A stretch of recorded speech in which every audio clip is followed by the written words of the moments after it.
സ്വാഗതം. ഇന്ത്യയിലേക്ക് പ്രത്യേകിച്ച് കേരളത്തിലേക്ക് എത്തിയ അറബ് വംശജർ മലയാളി സ്ത്രീകളെ വിവാഹം ചെയ്ത് സുഖമായി ജീവിക്കുന്നു, മക്കളും പേരക്കിടാങ്ങളുമായി. കോഴിക്കോട് ജില്ലയിൽ നിന്നുള്ളവരാണ് കൂടുതലായി വിവാഹം ചെയ്യുന്നതും. എന്നാൽ ഞങ്ങൾ ഇവിടെ പരാമർശിക്കുന്ന ഒരു വിവാഹം അറബ് വംശയെ യുഎയിൽ നിന്നുള്ള ഒരു യുവതിയെ വിവാഹം ചെയ്ത മലയാളിയെക്കുറിച്ചാണ്. അറബ് കേരള സംസ്കാരങ്ങൾ ഒന്നിച്ച വിവാഹം, അപൂർവമായ ഒരു വിവാഹമാണിത്. സ്നേഹത്തിന് മുമ്പിൽ എന്താ പറയുക, നാടുമില്ല, രാജ്യങ്ങളൊന്നും പ്രശ്നമില്ല, രാജ്യം ഭാഷ അതൊന്നും പ്രശ്നമില്ല.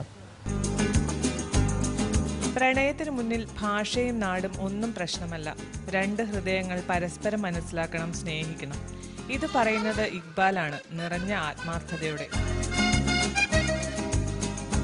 കാസർഗോഡ് സ്വദേശിയായ ഇക്ബാലിന്റെ ജീവിതത്തിലേക്ക് 4 വർഷം മുമ്പ് സഖിയായി എത്തിയത് UAE സ്വദേശിനിയായ ആലിയയാണ്. ഏറെ നാൾ നീണ്ട പ്രണയത്തിനൊടുവിലാണ് ഇവർ വിവാഹിതരായത്.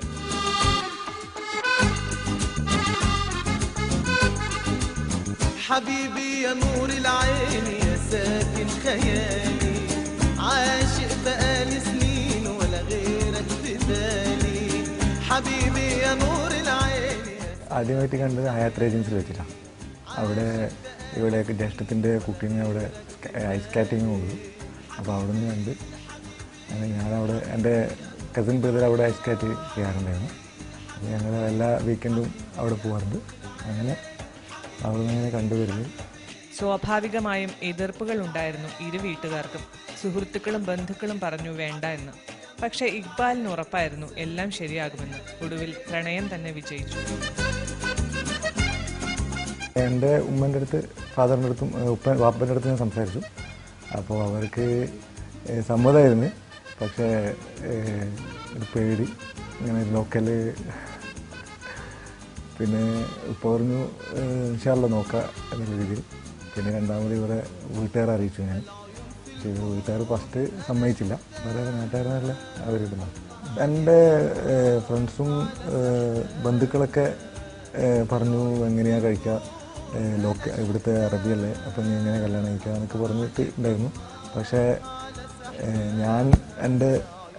എനിക്കൊരു ഇതുണ്ടായിരുന്നു, എന്താ, ഞാൻ എല്ലാം അള്ളാഹിനെ അർപ്പിച്ചുകൊണ്ട്. പിന്നെ ഇടയ്ക്ക് പ്രശ്നങ്ങളൊന്നും ഉണ്ടായിരുന്നു, എന്നാലും എല്ലാം ക്ലിയറായി സോൾവായി. ഒരു വിശ്വാസം. ഇവിടെ വെച്ചിട്ട് റിസപ്ഷൻ ഉണ്ടായിരുന്നു ഇവിടെ. പിന്നെ അത് കഴിഞ്ഞ് നാട്ടിൽ പോയി. നാട്ടിലൊരു ഫാമിലിയും കുറച്ച് ഫ്രണ്ട്സൊക്കെ വിളിച്ച് നാട്ടിലൊരു റിസപ്ഷൻ ഉണ്ടായിരുന്നു. വ്യത്യസ്ത രാജ്യങ്ങളിലെ പൗരന്മാരുടെ വിവാഹത്തിന്റെ പ്രത്യേകത മാത്രമല്ല ഇതിൽ നിഴലിക്കുന്നത്. ഒരു രാജ്യത്തിൽ ജീവിക്കുമ്പോൾ അവിടുത്തെ ഒരു യുവതിയെ വധുവാക്കുമ്പോൾ ആ രാജ്യത്തിലെ ഗവൺമെന്റ്, ഭരണാധികാരികൾ കാണിക്കുന്ന സൂക്ഷ്മതയും ജാഗ്രതയുമാണ് ശ്രദ്ധേയമാവുന്നത്. ഭരണാധികാരികൾ പരസ്പര വിവാഹത്തിനെതിരല്ല. എങ്കിലും ഭാര്യയെ പോറ്റാൻ ഭർത്താവിന് സാമ്പത്തിക ശേഷിയുണ്ടോ എന്ന് അന്വേഷിക്കുമ്പോൾ പൗരന്മാരുടെ ഭാവി ജീവിതത്തെ കൂടി ശ്രദ്ധിക്കുന്നുണ്ടെന്ന സൂചനയാണ് അതിലുള്ളത്.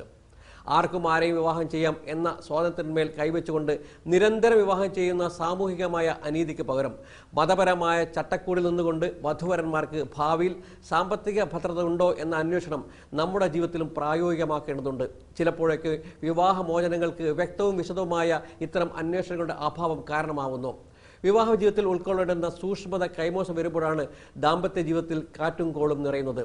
വിവാഹത്തിന് മുമ്പ് പ്രകടമാക്കുന്ന ഇത്തരം ജീവിത നിരീക്ഷണം ഇന്നത്തെ ലോകത്ത് പ്രായോഗികമായ ഒരു അനിവാര്യതയാണ്.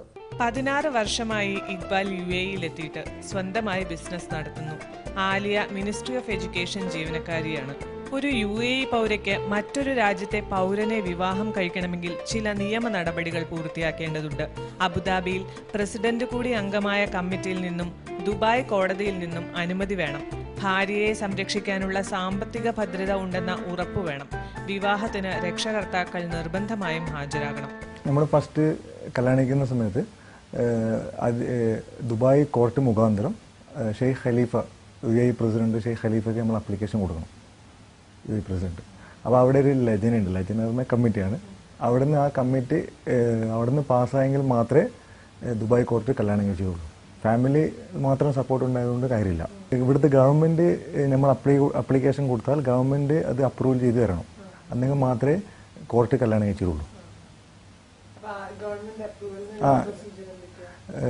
ദുബായ് കോർട്ട് മുഖാന്തരം ഏത് സ്റ്റേറ്റിനാണോ നമ്മൾ കല്യാണം കഴിക്കുന്നത്, ഇപ്പോൾ സ്റ്റേറ്റ് ഉണ്ട്, ഷാർജ, ദുബായ്, അബുദാബി. അപ്പോൾ ഏത് സ്റ്റേറ്റിനെ കഴിക്കാം, അപ്പോൾ അവിടെ ദുബായ് ആ സ്റ്റേറ്റിലുള്ള ദുബായ് കോർട്ട് മുഖാന്തരം ആരാണ് സ്ത്രീകൾ കുട്ടീൻ്റെ രക്ഷിതാവായിട്ടുള്ള ഗാർഡിയൻസ് ആരാളുള്ള അവരെയും കൂടി അവിടെ പോകണം കാതീനടുത്ത്. അവിടെ പോയ ശേഷം അവർ അവിടെ നിന്ന് നമ്മുടെ അടുത്ത് നിന്നെല്ലാം ചോദിച്ചറിഞ്ഞ ശേഷം സമ്മതമാണോ കാര്യങ്ങളൊക്കെ അറിഞ്ഞ ശേഷം നമുക്ക് അതിനുള്ള കപ്പാസിറ്റി ഉണ്ടോ എന്നൊക്കെ നോക്കും. അവർ കല്യാണം കഴിക്കാൻ പറ്റുമോ, സാമ്പത്തികമായിട്ടും അവർ ഓക്കെ ആണെങ്കിൽ മാത്രമേ ഇവർക്ക് ഇവിടുന്ന് തോന്നിയെങ്കിൽ മാത്രമേ ഇവർ നമ്മളെ പേപ്പർ അക്സെപ്റ്റ് ചെയ്യുള്ളൂ. 1.5 മാസത്തിനുള്ളിൽ അതെല്ലാം ശരിയായി. ഒടുവിൽ ദുബായിൽ വെച്ച് വിവാഹം നടന്നു. നാട്ടിൽ വെച്ച് റിസപ്ഷനും. നാട്ടിൽ എല്ലാവർക്കും കൗതുകമായിരുന്നു. ഞാൻ കല്യാണം കഴിഞ്ഞിട്ട് 3 മാസം കഴിഞ്ഞ ശേഷം നാട്ടിൽ പോയിരുന്നു. അപ്പോൾ അവിടെ ഫംഗ്ഷൻ ഞാൻ പറഞ്ഞുള്ളൂ, ഒരു ഫംഗ്ഷൻ ഉണ്ടായിരുന്നു. അപ്പം നമ്മൾ 5 ദിവസം ഉണ്ടായിരുന്നു നാട്ടിൽ, 5 ദിവസം ഉണ്ടായിരുന്നു. ഈ 5 ദിവസവും വീട്ടിൽ എന്താ പറയുക, സന്ദർശകരെ കൊണ്ട് തിരക്കായിരുന്നു. എല്ലാ ആൾക്കാർ, കുറേ ദൂരമുള്ള നാട്ടിൽ നിന്നൊക്കെ ആൾക്കാർ കാണാൻ വന്നിരുന്നു വീട്ടിലോട്ട്. ഇപ്പോൾ ഇരു വീട്ടുകാർക്കും സന്തോഷം. ആലിയയെ പരിചയപ്പെടുമ്പോൾ ഇക്ബാലിന് അറബി ശരിക്ക് അറിയില്ലായിരുന്നു. ഇപ്പോൾ നന്നായി സംസാരിക്കും. ബാപ്പയും സഹോദരങ്ങളും ഇംഗ്ലീഷിലും അറബിക്കിലുമായി ആലിയയോട് സംസാരിക്കും. പക്ഷേ ഉമ്മയുടെ കാര്യമാണ് പ്രശ്നം. ഭാഷ പ്രശ്നമാക്കുന്നുണ്ട്. പക്ഷെ ഭക്ഷണം, മുളക് കുറച്ചിട്ടുള്ള ഭക്ഷണങ്ങൾ ഉമ്മ സ്പെഷ്യലായിട്ട് വൈഫിന് ഉണ്ടാക്കി കൊടുക്കും. ഉമ്മ ഹാപ്പിയാണ്. ഉമ്മ കല്യാണം കഴിച്ചതിലൊക്കെ സന്തോഷമാണ്. പക്ഷെ സംസാരിക്കാൻ മാത്രം പറ്റുന്നില്ല. അത് ഒരു വിഷമം മാത്രമേ ഉള്ളൂ. ബാക്കിയുള്ള കാര്യങ്ങളൊക്കെ ഓക്കെയാണ്. ഈ രണ്ടാളും സലാം ചെല്ലും.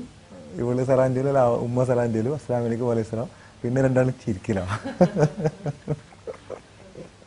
പിന്നെ ഉമ്മ ഇപ്പോൾ കൈപ്പാലക്കുന്നൊക്കെ ചോദിക്കും.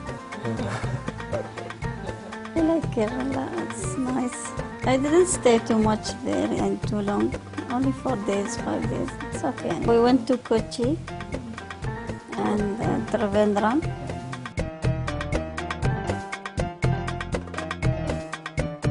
ഹിന്ദി സിനിമകൾ ആലിയയ്ക്ക് ഇഷ്ടമാണ്. മലയാള ഭാഷ ഇനിയും വഴങ്ങിയിട്ടില്ല. എങ്കിലും 1-2 വാക്കുകളൊക്കെ പറയും. എന്ത് വിശേഷം? വളരെ വേഗതയിൽ ലോകരാജ്യങ്ങൾക്കിടയിൽ പ്രശസ്തമായ യുടെ വളർച്ചയ്ക്ക് വ്യക്തമായ ദിശാബോധം നൽകിയ ഭരണാധികാരികളുടെ മറ്റെല്ലാ പ്രവാസികൾക്കുമെന്ന പോലെ ഇക്ബാലിനും ആരാധനയാണ്. യുഎഇയിൽ തൊഴിൽ കണ്ടെത്താൻ 200ഓളം രാജ്യങ്ങളിൽ നിന്നുള്ള വിദേശികൾക്ക് വാതിൽ തുറന്നുകൊടുത്ത സംസ്കാരത്തോട് ബഹുമാനവും. അതുകൊണ്ട് തന്നെ സുന്ദരമായി ഈ രാജ്യത്തിൽ നിന്നൊരു ജീവിതസഖിയെ ലഭിച്ചതിൽ ഇക്ബാൽ ചാരിതാർത്ഥ്യം കൊള്ളുന്നു. ദുബായിൽ ബിസിനസ് നടത്തുന്ന ഇക്ബാലിന് പ്രമുഖരായ ഒട്ടേറെ സുഹൃത്തുക്കളുണ്ട്. വ്യവസായ, രാഷ്ട്രീയ, ചലച്ചിത്ര മേഖലകളിലായി നിരവധി സുഹൃത്തുക്കൾ. പക്ഷേ യുഎഇയുടെ രാഷ്ട്രപിതാവായ ഷെയ്ഖ് സായിദാണ് ഇക്ബാലിനെ ഏറെ സ്വാധീനിച്ച വ്യക്തിത്വം. ദുബായ് തന്നെയാണ് ഇക്ബാലിന്റെ പ്രിയപ്പെട്ട സ്ഥലവും. മലയാളികളെ ഇഷ്ടപ്പെടുന്നവരാണ് യുഎഇ സ്വദേശികളെന്ന് ഇക്ബാൽ പറയുന്നു. ഇവിടെ നല്ല സ്നേഹമുള്ള ആൾക്കാരാണ്.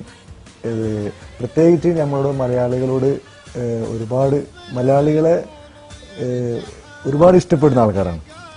മലയാള കൾച്ചറിനോട് സ്നേഹമുള്ള ആൾക്കാരാണ്. ഇപ്പം ഇവിടുത്തെ അറബിയെ സംബന്ധിച്ചിടത്തോളം ഇപ്പോൾ കേരളം കാണാത്ത ആൾ കുറവായിരിക്കും. ഏകദേശം ആൾക്കാർക്ക് കേരളത്തിൽ പോകുന്നുണ്ടല്ലോ. അപ്പം നല്ല സ്നേഹമുള്ള ആൾക്കാരാണ്. ഗിസേസിലെ ഈ വീട്ടിൽ രാവിലെ 2 തരം പത്രങ്ങൾ വരും, മലയാളവും അറബിയും. ഇത്തരം കാര്യങ്ങളിൽ ഒഴിച്ചാൽ ആലിയയും ഇക്ബാലും ഒരേ സ്വഭാവക്കാർ തന്നെ. ആലിയയുടെ കുടുംബത്തിനും ഇക്ബാൽ ഇന്ന് ഇഷ്ടപ്പെട്ട ബന്ധുവാണ്. ആലിയയുടെ സഹോദരിയുടെ മക്കൾ വേനലവധി ചിലവഴിക്കാൻ ഇവിടെ എത്തിയിരുന്നു. ഒരുമിച്ച് പാട്ടും കളിയുമായി കഴിയുന്ന ഇവരെ കാണുമ്പോൾ യുഎഇയും ഇന്ത്യയും തമ്മിലുള്ള ചരിത്രാതീതമായ ബന്ധം നമുക്ക് ഓർക്കാതിരിക്കാനാവില്ല.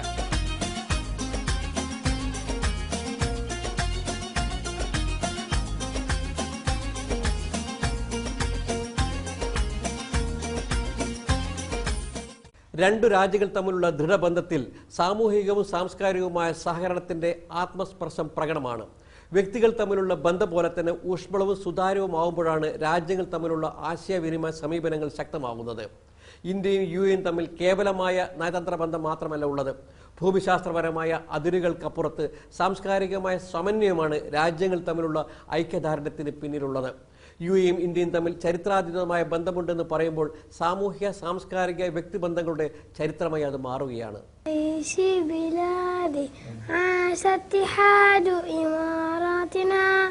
عشت لشعب دين الإسلام هدي والقرآن حصنتك بسم الله يا وطن بلادي بلادي بلادي بلادي بلادي بلادي حماك الإله